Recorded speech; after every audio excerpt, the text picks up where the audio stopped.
harnessing the power of the sun. It's a bright idea with enormous potential. But how do we get there? There's plenty of power in the sun to meet the energy needs of the world. We haven't figured out how to get the ratio right of cost and efficiencies.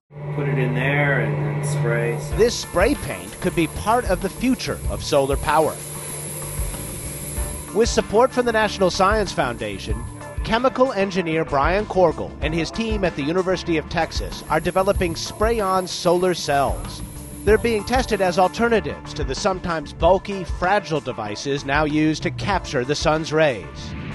These are nanocrystals suspended in a solvent, and you take this material and you can deposit it as you would in ink.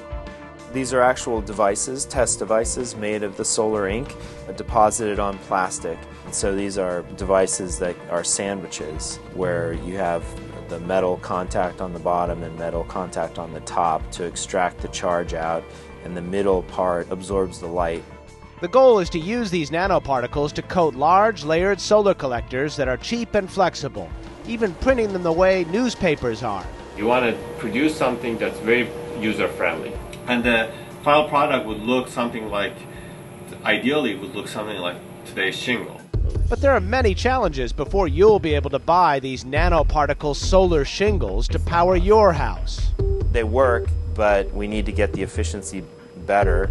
We have made devices that have an efficiency of 3%, and to be commercial, you really need to be at about 10%. Turn on the light, and then place devices in the beam of the light and make a measurement of the current.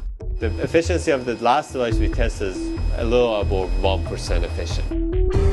Korgel says this sustainable energy research resonates with just about everyone.